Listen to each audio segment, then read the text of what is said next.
is sponsored by Hudson Davis. Start your brand's marketing and communications journey today at hudsondaviscommunications.com. I'm Dan Smolin. I built a successful executive career in marketing and communications before becoming a top headhunter and founding my own executive search firm. Now get this, every day, mainstream media runs stories in which old school bosses and thought leaders frame your work and workplace issues in ways that are often divisive and unmeaningful. And that's just crazy. The time has come for you to answer the question, what's your work fit? So that your work and career fit who you are, how you want to live, and what you want your lasting contributions to be. What's your work fit? It answers your questions and tackles the issues that keep you up at night about advancing your career in this time of workplace revolution. So let's get started.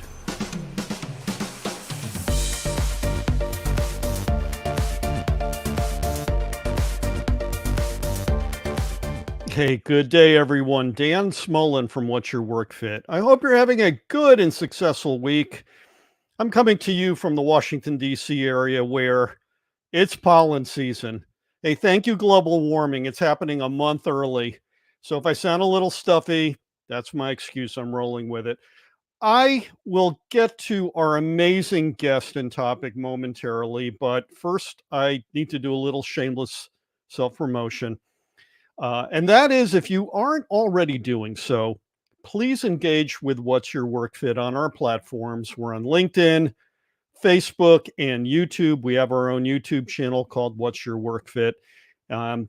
Pick your platform of choice, engage with us. You'll never miss a live show, but you'll also have access to our library of past shows and other content.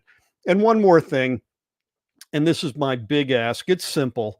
If you like what you're getting from us, if you like the programming, tell 5 friends to subscribe to What's Your Work Fit. We're looking to build a community here of like-minded people who want to make work a wonderful part of a day doing other wonderful things and not the all-consuming time suck of a day. Okay, it is my great pleasure to introduce to you all our returning guest, David Horning. Hey, David, how are you? Dan, I'm fantastic. I love that the last part of that opening video package is you rolling up your sleeves. So I'm already ready to rock. So hey, sleeves are rolled up. We're good to go. Let me tell you a little bit about David if you haven't met him before. He is a stand-up comedian and the founder of Water Cooler Comedy. When he's not on stage, David helps companies to recruit, engage, and retain top talent by reframing their cultures through the effective use of humor. And he also helps companies to do killer conferences and keynote events. It's a nice gig if you can get it, David. Hey, most of my life was trying to figure out how to make that happen. So yes, agreed. I want to get right to it. We have a question from our viewer, Talia. Good morning, Talia. Thank you for sending in your question to David. Tell you a little bit about her. She is a meetings and events coordinator for a company in the distributed work space. Her colleagues are located across the United States, and her CEO and CHRO are working hard to bring everyone together for a company-wide conference. And she knows there is high risk that the event could easily turn into a boring, muddled mess. So, given the company's distributed workplace model, team members don't necessarily know each other in real life or know each other as well as they might have pre-pandemic when they were all sharing the same real estate. So the stakes for her on doing a conference are high, and Talia feels like she needs someone from the outside who actually knows what they're doing to amp up the conference experience. So Talia asks you, David, can a comedian save my company's boring conference? Yes, and not just a comedian, but thinking like one when putting a conference together. I think the live in-person experience has been something that we took for granted, and the last few years have really shown us that, rather than just putting somebody on stage to, deliver a motivational presentation or an Mhm. informational program, get everybody involved in the day. I think that's really the X factor that I see. The companies that are doing it well, they're leaning into that, and the ones who are not are going back to business as usual. So Oof. when it comes to a comedian, obviously you want to get people laughing together, especially if they might not have met in person before. And so the quickest way to do that is to vet your speakers. So whoever's coming in first, opening the day, open with some energy, open with some laughs, open with somebody who will interact with the audience and isn't just reciting the same old presentation. Which there's a time and a place for those, and that is as a TED talk. It's a TED Talk. Okay. I want to get to questions right away. Bill, good morning, Bill. He wants to ask you, what do you do to help your clients establish what he calls attainable goals, but also guidelines for their conferences? I know this has got to be a heavy lift in the age of the post pandemic. What are your thoughts on this? I don't tell them how to run their conferences. I ask questions first. Who am I speaking to? Who's going to be there? What have you heard is keeping people up at night? What has worked in the past? What hasn't worked in the past? Just leading with a genuine curiosity, and then it starts there, and then I kind of build based on what I learn.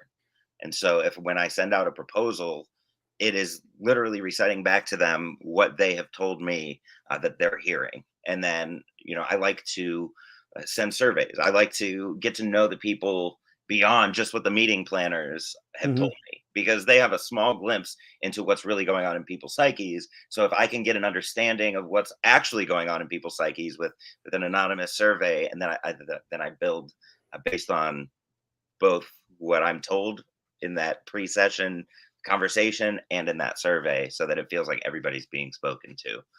And so that's really what it is you need to show your people, the attendees, that you're actually listening to them by bringing in topics and speakers who speak to the attendee, rather than talking at you. And so asking questions is the best way to start. I'm curious to know if in the post pandemic age that we're in right now, we're now 4 years to the almost to the week when the Wow. pandemic started. Um, and I would imagine before then, and you were already then 8 years into your comedy career, you were probably dealing with the crazy minutia that happens in the office. But I would imagine now, 12 years into your career, 4 years later, the fact that people in a distributed workplace don't know each other in real life. I mean, they're not sharing airspace. They may be distributed by distance. They may be knowledgeable of each other virtually Hmm. alone. That's got to be a different mechanism for you. You almost become like a tumbler in the Borscht Belt, where people come for vacation and they don't know each other, and you want to try to create a little excitement where they get to learn about the person sitting across from them at the circular table. Um, is that Does that resonate with you? Yeah, 100%. You know, everybody loves a good icebreaker, right? Yeah. No, and I think that's kind of breaking down that barrier. That's step one. If you can get Mhm, people talking within the first hour of a conference, I mhm, think you're starting on from a great place. Especially if they're talking about more than just the weather, or whatever routine topic comes out, that we're pre-programmed to make small talk about. I think what I like to do is, in some sessions, I will have an envelope on the table, and there'll just be a random topic, like blockbuster video, or favorite Halloween candy, or least favorite Halloween candy, which is way more fun. That creates a spirited debate, that the stakes get lowered, silos get lowered, people start actually talking to one another. There was one interesting. conference that I spoke at where it was favorite ice cream, and I mean that's just like a simple topic, and I give tables like 5 minutes just to kind of have a conversation based on the principles of improv, which is yes and. So if somebody says their favorite ice cream is Rocky Road, yes, and then somebody adds to that experience of Rocky Road ice cream. So in this one particular conference, we found two people who, one was working as a high school student at an ice cream shop in Connecticut somewhere, and then someone was visiting that town in Connecticut who actually went to that ice cream shop within that timeline. And so maybe they Wow. were in the same place at the same time. And so just to kind of open up that human experience through just simple topics that have nothing to do with work. That's a great place to start to get people talking. And it And and it I gets and it a lot gets of to their humanity. yeah, yeah, 100%. That's what we're trying to do because we show up at a conference, Yeah. I match the dress code. I'm basically wearing some version of what everybody else is wearing. Nobody knows one another. We go find our coffee, our just a bagel and some fruit, sit down at a table, and then all you hear is the scraping of forks against plates, and that's not what we want at the beginning of a conference. I want to stop now and take our viewers and listeners to you in the wild, so to speak. Mm, And I definitely. scraped this off of YouTube. This is you speaking before um, a group of HR professionals. Here you go. And we can talk about this when we get on the other side. Here we go. Yeah, I that's just want to that's a share this class. story with you before I really get started. I was on an airplane at midnight on New Year's Eve, which I do not recommend. Don't recommend that. At about 45 minutes left in the flight, the lights turn on full blast, jolt me out of a dead sleep, and over the loudspeaker, all I hear is 5, 4, 3. People are panicking. Do not do a countdown on an airplane. Okay, like maybe right before you take off, maybe right before you land. That's fun. Mid-flight, people are calling their loved ones, trying to figure out how to put the life vests on because nobody listens to the flight attendants. The people in the exit row are like, I have to actually do something and pay more? I want a refund. And then everyone gets calmed down by a soothing voice over the intercom that just says, Happy New Year. Thank you for flying Spirit. Why did I tell that story in the beginning of a session at an HR conference? Because everybody in that scenario is experiencing the same thing. But I'm in my head laughing about the absurdity of it all. Now, if you watch the news at all around the holidays, you'll know that my flight was scheduled to land before midnight, but it did not. And so while everybody else in the airport on the airplane is angry and like, yeah, Happy New Year, I'm scribbling in my notes the persuasive technique of countdowns. How powerful those can be. I mean, imagine you're on a sales call. It's not going well. Just hit him with a 10, 9, 8. It's an effective persuasion technique. And then I start thinking, man, counting. How did we accurately count seconds before Mississippi was a state? 1 Mesopotamia. 2 Mesopotamia. 3 Mesopotamia. And so I'm having these thoughts when people are angry at the flight attendants, the people that really don't have any control over what's happening. We're experiencing the same thing, but we're having a totally different experience at the same time. And that is what it means to think like a comedian. I've been doing comedy in one form or another since 2012. And so when something like that happens, I approach it from a place of curiosity. What else could be true? What else could be going on here? Rather than taking it at surface value, I'm interested in the inner workings of why things are happening. And in today's fast-moving world where we are being confronted with constant change, different new generations in the workplace all working together at the same time, we have to be able to take a step back and think outside of the present circumstance. And the first time I saw this, I was absolutely speechless because it was like, yes, yes, curiosity. This is the icebreaker of all icebreakers. And oh, by the way, I did new business development. I would have probably gotten a few laughs with a backwards 10 count. Oh, for sure. It's absurd. And I think that's why people laugh. And what's funny about that was the first time that's what I opened that particular session with. That's the first time I'd ever tried that particular bit as an opener. And so in real time, like the looks on my face are, oh, this is actually working as an opener. And so I've been using it as an opener since. It is brilliant, and thank you, Spirit Airlines, for being the butt of all jokes. That's, we know you can choose any airline. We thank you for flying with us. Oh, I've expanded on that. Yeah, I bet you have. I have to wonder if what you're able to do is not only get people talking, but kind of break the caste system in a company where the C-suite probably doesn't know anybody in the entry level ranks. When you get to these mundane topics, and they are funny, they are universally funny, that's got to create instant connection, enduring connection. You worked that room. What were you feeling when you got the response from your audience? Well, even before the camera started rolling, as people were walking in, there was no music. There was, people were just sitting in silence. And, I had finished my pre-session stress out that I do before people come in the room. Yeah. I walk among all the seats and all that. And people came in, and there were a few people just sitting there in silence. And I just immediately was, what song what kind of music would you like to have on as we're waiting for this session to start? And so I got the conversation going from there. And the second people kind of broke down that barrier and were like, oh, I could definitely listen to some Skinner right now. And then somebody, was Freebird. yeah, I was like, what about some R&B? Turn the lights down a little bit, get it nice and like sexy in here. And just that, like, you could feel that people were kind of lowering their defenses up until the moment that I started. And that's kind of the energy that I try to create in a room when I'm speaking, is just kind of let's let everything that you learned in this conference so far go, and let's just be in this room together. And so on stage throughout that session, it just flowed the whole time.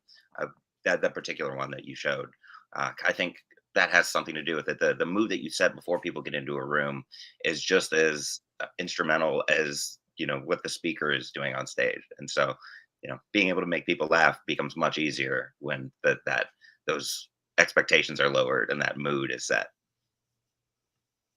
So two questions I'm going to pair here. The first one is from Kelvin, and he says, or he asks, what themes or topics most resonate with attendees at a conference that is made up of distributed workers? And I'm going to pair this with what Tom Langtree asked, which was, has David been tasked with addressing particularly thorny subjects, the 800-pound gorilla subjects that divided the workplace? Topically, what kinds of things are your event organizers bringing up, and what kinds of things are you hearing from the room?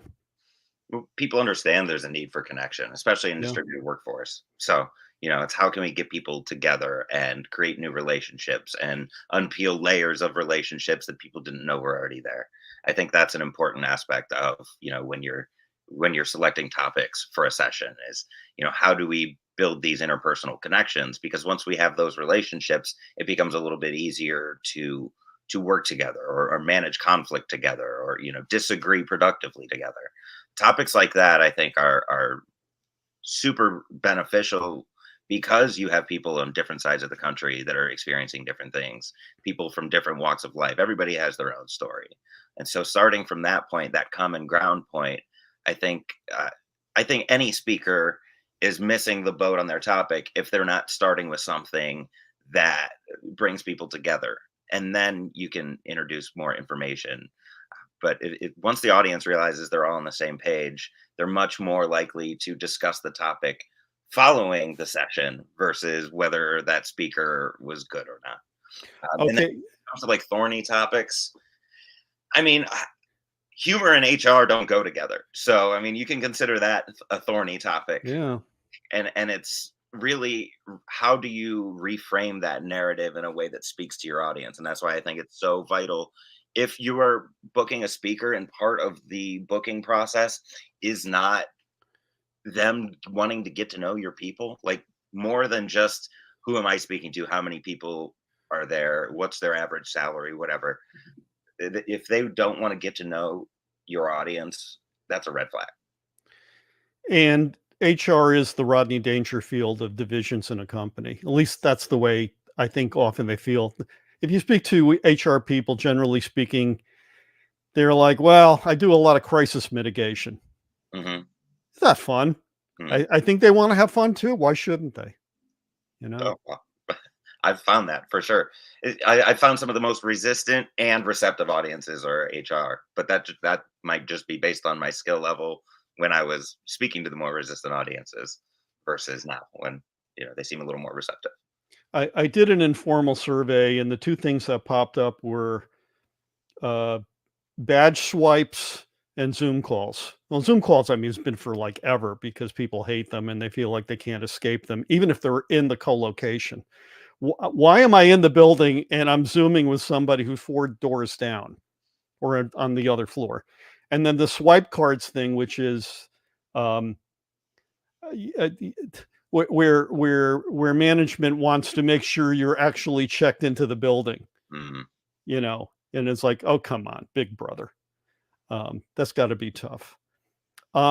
So what when you sit down with a client that's, I don't want to say bleeding, but they're in crisis, what's the most wonderful before and after story that you have, without giving out the identity of the client, that you're really proud of, where maybe you came into a hot smoldering mess and when you left things were clicking because of what you did before that audience? I think I'm lucky that my topic, usually the clients that I work with are not in that hot smoldering mess state because they Yeah. have the ability to say, humor, like let's add to what we're already giving our employees and our clients. Hmm. This is a much more palatable topic than if somebody's like, we're in the red, we're going down, nobody's showing up to work. um I think what leaders don't realize is happening underneath their nose is that people don't feel open to sharing new ideas. They're worried about what other people are going to think of them. And I do a pre-session survey and I do a post-session survey. And typically the work that I do is only a 90-minute session or a 3-hour or a half day. Hmm. I'm working on building that to continued work because that's really where the real changes happen. But just seeing an increase from 41% of people surveyed feel comfortable sharing a new idea, and then when that jumps up to 67% after just an hour and a half session with me, I think that speaks volumes. Because and then that's one of the main concerns that people feel in these pre-session surveys is, this is going to be a creative session, I'm worried my ideas aren't going to be accepted. And so, like, breaking down those internal barriers to sharing ideas, that's typically what I try to open with. And that's why I open with like icebreakers, using improv, where every idea is accepted and added to versus the dreaded yes, but, or just a flat out no. And so that opens people up. And I think that's very important to do at the beginning of a session to kind of break down that barrier. That's what I've learned. I many years ago, I was part of something. I was in the audience for something like this. It was when my big ad agency merged with another brand, and so we were a formidable staff. They were a formidable staff. We didn't know them. They didn't know us. We eyed each other warily. And the smartest thing that the coordinator did was randomize us. Yes. Yeah. So that I was not at a table with anybody who I directly worked with, and definitely not with anybody I knew.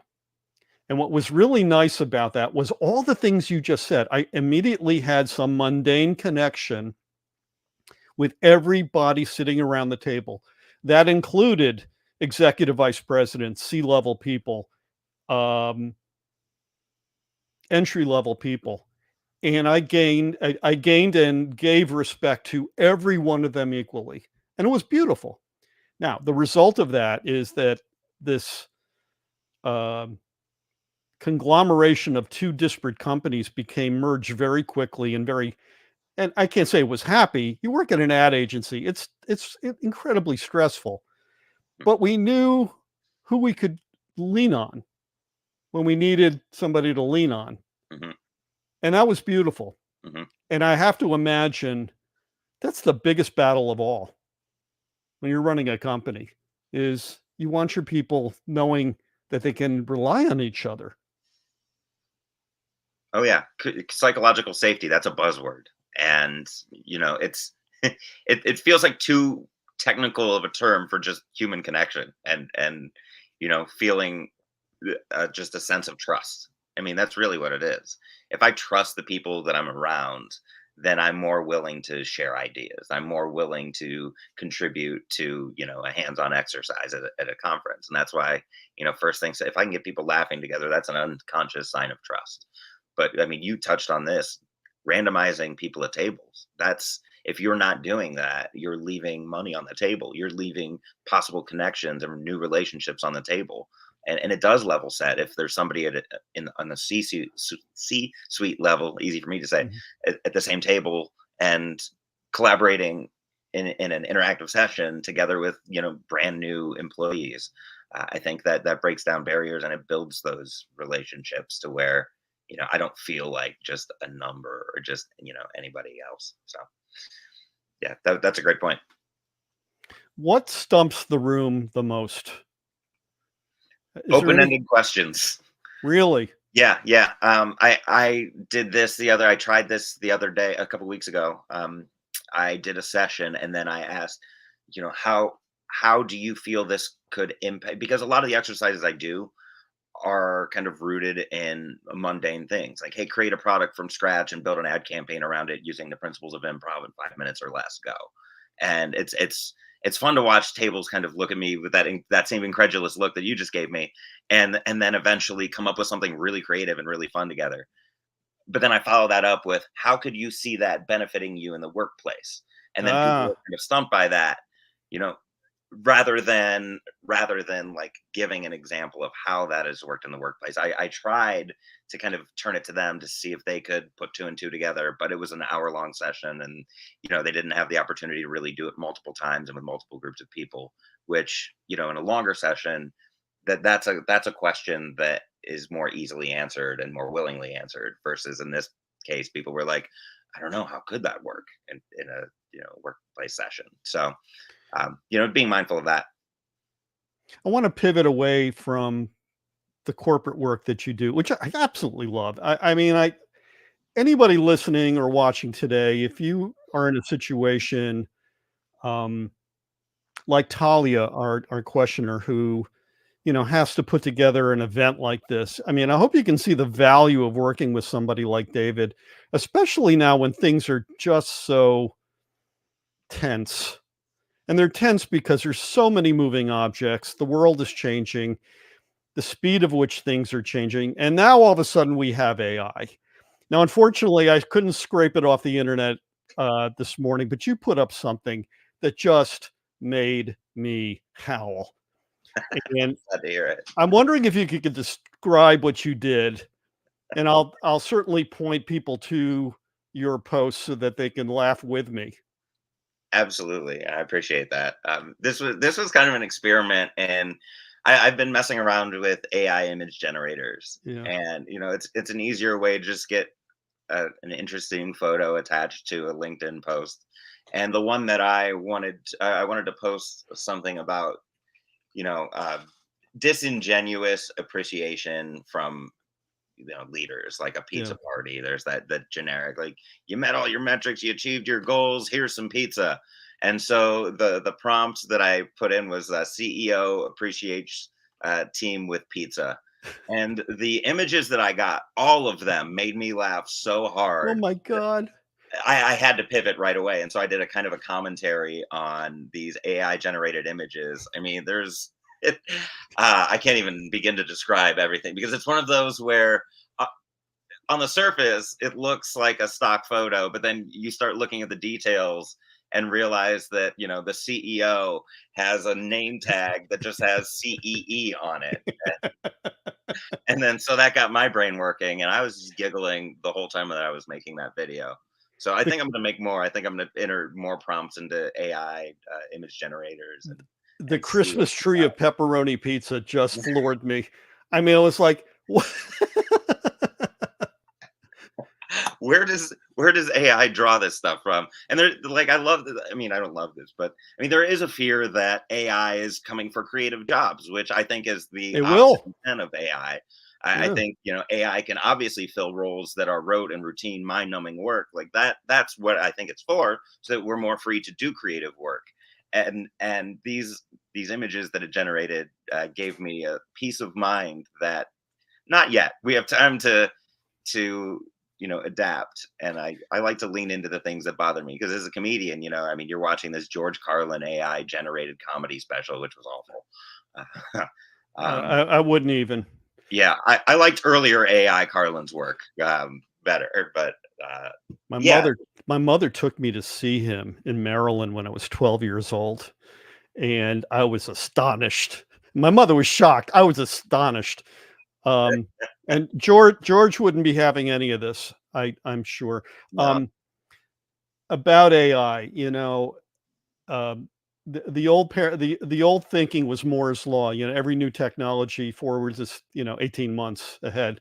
The problem with AI is that it's not 18 months anymore. It's a matter of weeks. Mm. And I talked a few weeks back on the live show about how just in a matter of weeks, I saw how much AI had progressed from the original open AI queries that I would do that got nothing right, to Perplexity last week getting 85% of it right, including annotations and the appropriate pictures for whatever the subject was. Mm. It's getting closer, but not quite close enough to avoid creating a pepperoni pizza tower. AI was hungry that day, it seems. It seems. But yeah, no, it's funny to watch in real time how quickly it's developing, and I think there's a lesson in there that as like, we're not perfect, it's not perfect. We live in an imperfect world, and that's why it's so useful to be able to laugh at these things. Oh, it's comedy gold. Hmm. AI will be comedy gold for quite some time. And I will embrace it. You go for it. So you're from the funniest city in America, Cleveland, Ohio. No longer the mistake by the lake. No longer. I thought that was Erie. Yeah, we've transitioned that to Erie. I hope there's no more mistakes on lakes, but cities get the monikers for a reason. So you have been involved in something called Secret Society Comedy in Cleveland, which how it unfolded in very novel venues really astonished me. And I love the sense of place that it gave the Cleveland community. And I'm wondering if you could tell the audience a little bit about that and how it all unfolded. Yeah, absolutely. It's myself, two other comedians, Brian Sternick and Jeremy Demery. We kind of came together. We were all independent show producers. I used to do a show that was for like service industry workers, Mm-hmm. and I would book 2 or 3 local comics, and then we would end it with kind of a panel where people would share their service industry nightmares, and we would comment on them and make them funny. And I love that experiential aspect of it. It's not Mm-hmm. the traditional comedy show. Jeremy was running a more traditional comedy show, but he's an expert on the production side. Brian was running a more traditional comedy show, and he's an expert on, like building an atmosphere, building a vibe, building an Mm-hmm. experience. And we came together with just this, there's a need for a late night comedy show. And we decided that making it a pop-up show, meaning it's at one bar one week, it's at one restaurant the next week, it's at this coffee shop the week later, to kind of build our audience. And we called it Secret Society Comedy because we wanted it to feel exclusive, but we wanted to be inclusive. So it's just kind of making stand-up comedy a much more approachable piece of art that people can experience all over Northeast Ohio. So we're not just in Cleveland. We're doing shows in the suburbs where they don't have to drive all the way downtown, pay for parking, pay downtown prices to see a world-class comedian. And we've expanded to multiple shows every weekend. So we're a pop-up comedy club at this point. I hear Lorraine is terribly funny. There's a lot of good shows out there. There's another producer who produces shows out there. We we want to be as much part of the community as possible, and that includes with other comedians who are already producing shows. And there are a couple of great producers out in Lorain, Ohio. And so if you happen to be from Lorain and listening to this, check out Dave Morales' shows. But yeah, I mean, there's a need to laugh and to make it more approachable, because there are more comedians now than there have ever been. And then more good comedians now than there have ever been. There are more comedians playing arenas and theaters than there have ever been. And so we want to create the experience where you get to see these comedians before they play those bigger venues, before they're well known. We want to create that I saw them when experience, and it's a shared experience among people where they can laugh together as a community. And that's watching people leave feeling better than they were than they got there every day. It makes my job worth it. Many, many, many, many, many, many years ago in New York City, I got to a very late show at Catch a Rising Star. And on the bill was Richard Belzer, Michael McDonald from the Doobie Brothers, Irene Cara, the late Irene Cara, and Robin Williams. And the room probably sat 35, 40 people. Yeah. And I have to tell you, the intimacy of that room and watching the sweat beads and the stress and the funny punchlines had more meaning to me than seeing George Carlin play the Shady Grove Music Fair in 1972, 1973, because it was so intimate and because the people in the audience were so directly impacted. Mm-hmm. So talk to me about that. What has bringing comedy to pop-up venues meant to bar owners, tavern owners, restaurant owners in the greater Northeast Ohio region? I mean, we're bringing comedy fans into a venue they may not have considered going to before. And we're creating new comedy fans from people who are regulars at those venues. So it's this confluence of two different groups of people coming together for this shared experience. And I mean, you hit the nail on the head with the intimate experience. Yeah. That's our goal with every show that we do. I mean, most of the venues that we work with seat a max of 80. And we try to get people as close together as possible. And because it does create that shared experience. If I'm sitting next to a complete stranger or making eye contact from both sides of the stage with a complete stranger and we're laughing, I mean, that creates a sense of trust. And so that same sense of trust is then distributed to the venue. It's distributed to us as a brand. It's distributed to those comedians. That's been really fun to watch. Not to mention, we do an 11:30 p.m. Saturday show every week, and people drink, so they're making money too. The almighty dollar. But that's we try to create that intimate experience, and that's something that I like to try to create too, with performing at a conference. I have to believe that you're filling a void that 4 years ago never got filled, when so many venues went dark. Mm-hmm. And not just in Northeast Ohio, everywhere. New York City, I mean, struggled to get back. I had booked a guest on the show that was putting knowledge workers in round tables in his restaurant to help pay the rent. But this goes beyond that. I mean, this not only is it bringing a sense of place to a community that you care about a lot, but it's also bringing commerce, and it's building the careers of some really funny people who probably wouldn't have had the opportunity to do stand-up, get up on a stage. Yeah, I mean, a lot of the comics that we're bringing in, I mean, Hilarities is the main club in Cleveland, and it's a club that is widely regarded as one of the best in the country. But they only have 52 weeks in a year. So there's, 52, sometimes they'll have multiple headliners in a weekend. So our idea was, what if we could introduce these headliners to the market before they even play Hilarities, so that when they do get to that bigger stage, more people, they've created more fans in the area. So it really is this sense of community, of giving back to one another. We're giving back to the comics, we're giving back to the community, and we're giving back to the venues. And it's this, copacetic relationship that feeds into one another, and it's been really fun to watch build. I mean, summer is our slow season, and going through those struggles last year, and then right now so far this year we're averaging a sellout at every show. So it's been, Wow. yeah, it's been a lot of work, but being able to be a creator of laughter in this way, even though I might not be on stage every single show, because I have to run the door, it really, it's really rewarding work for sure. This has been so much fun. We kind of run out of time here. Before we get to the final question, I wanted to give you an opportunity to point our listeners and viewers to you, David, so that they could have a conversation or check out your social media. I would hope that they would have a conversation if they have a need within their company to join people together that otherwise would be distributed not only in space but in mind, sort of like Twilight Zone. Where can they find you? I'm at watercoolercomedy.org.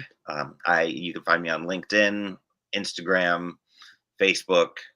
Those are the social media platforms that I use the most. I just remembered yesterday in the great Facebook outage of 2024 that I had a Twitter. So I have that too, but I'm not really on there that often.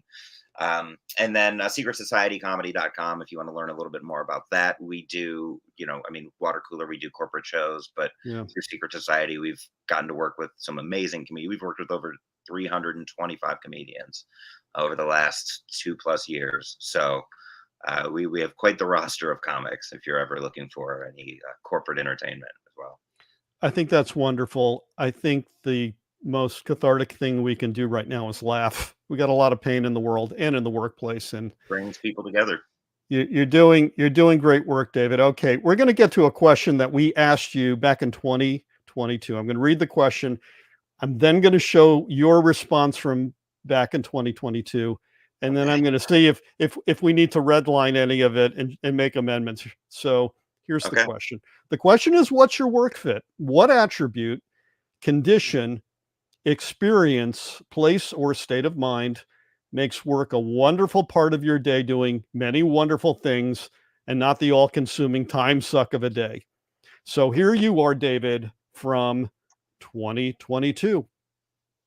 I've always been like the class clown. It's always been my goal to break tension with humor. And at one point it got me into trouble, but then I started working at job. Like I worked in the service industry for 13 years.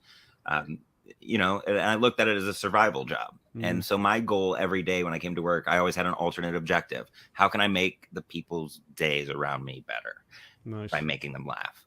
And it didn't get in the way of my work. It just became part of it. So even though I was getting my job done, even though I wasn't distracting other people from getting their job done, I had this sneaky covert mission every single day. And, just little things like that can help the dreadful shifts, the difficult employees, whatever it is, it can make that go way smoother, and you can forge connections with people that you might not have normally done. So have an alternate objective kind of layered in with your work on a day-to-day basis, and it changes how you work.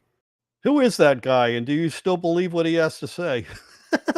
Yeah, 100%. I mean, having that alternate objective, like, what I look at it more from the point of what kind of experience am I creating? What am I creating right now? I feel that I'm at my optimal level when I'm in a constant state of creation. So, whether that's I'm creating a new relationship by sending out an email, I'm creating an experience for a guest who, might be confused by the refund policy at our shows, or I'm creating an experience for a client if I'm having a conversation, learning a little bit more about their conference, their goals, their people. So, what are you creating? What experience are you creating? That's something that I ask myself regularly, and it keeps me grounded. It keeps me on the path that I want to be on, because it's easy to get distracted. And so it's like, what am I creating right now versus what am I consuming? What am I trying to get? It's better to be a creator. It's just beautiful. Thank you for coming back onto What's Your Work Fit. You're our returning champion. I hope we can get you back again soon. I think this conversation is going to build, and I could talk to you every week. So, oh, you're very kind. I think that one of the themes that have come out this year, I am so beyond return to office and all that. I'm bored with that conversation, but what I am really intrigued by is how are we peopling? Mhm. And the work that you're doing is really a laboratory for that, because I think we're going to perhaps find or perhaps recapture our bliss if we're lucky. So thank you for that, David. Yeah, that's what I'm trying to create.